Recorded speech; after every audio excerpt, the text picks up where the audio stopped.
Hello, my name is Josh. Today I'll give a brief presentation about lysosomes. I'm interested in lysosomes, and I found this assignment to be a learning opportunity for me and anyone else who's interested. I'll explain what lysosomes are, and also I'll explain what lysosomal storage diseases are.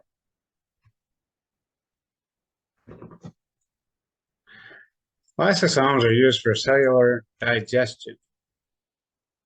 Lysosomes are kind of like bubbles containing digestive enzymes. These lysosomes then combine with other bubbles containing cellular food. These other bubbles are called phagosomes. Lysosomes digest macromolecules. A few examples of macromolecules would be proteins, carbohydrates, and lipids.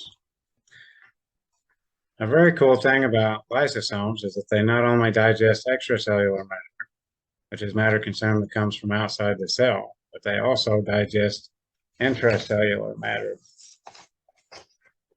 A phagosome that contains extracellular matter is called a heterophagosome. And if it contains material to be recycled, it is then called an autophagosome. This intracellular matter is digested, so its constituents can be recycled and reused. Another cool thing to add is that if a cell happens to be a macrophage, then it can eat bacteria or pathogens that are also digested with the help of lysosomes.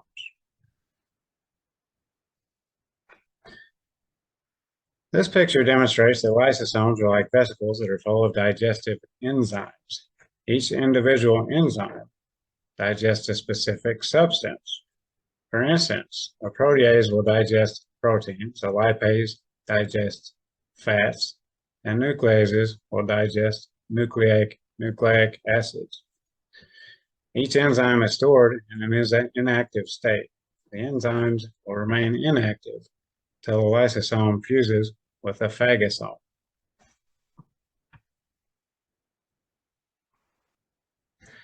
This picture simply shows the basic processes of cellular digestion.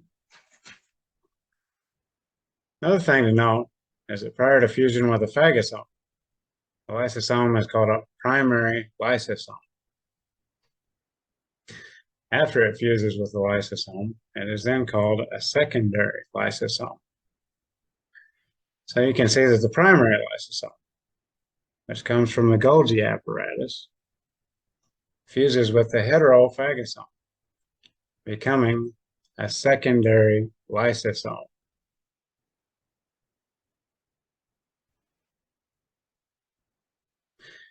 As I mentioned earlier, the enzymes are stored in an inactive state. Enzymes are pH sensitive, meaning that enzymes will remain inactive until the pH is lowered enough to activate them. Usually, the pH must be lowered to about 3.5. This is accomplished by proton pumps that are activated when the lysosome fuses with the phagosome. Immediately after fusion, the proton pumps fill the lumen of the secondary lysosome with hydrogen ions, activating the enzymes and starting digestion. After digestion, the water content is reabsorbed and the wastes are expelled from the cell by exocytosis.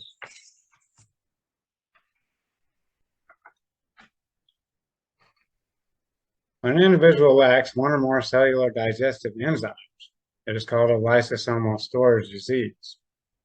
There are about 50 different lysosomal storage diseases. These diseases affect all areas of the body, most notably being the heart, the skeleton, and the nervous system. Causes are mutations of several genes. Most of the genes are recessive and heterozygous, but there are a few homozygous Parkinson's diseases, meaning that in most cases it would not be passed down unless both parents had the allele, but sometimes it would be passed down in a 50-50 ratio. At the present time, the diseases are incurable. Since receptors mediate channels for transportation of enzymes into cells, exogenous enzyme treatments do not work. Bone marrow transplants are risky. due to the need for immunosuppression. Enzymes are never restored back to baseline. The hope lies with future gene therapies and possible treatments that modulate the mitochondrial lysosomal axis for better transport of enzymes to the lysosomes.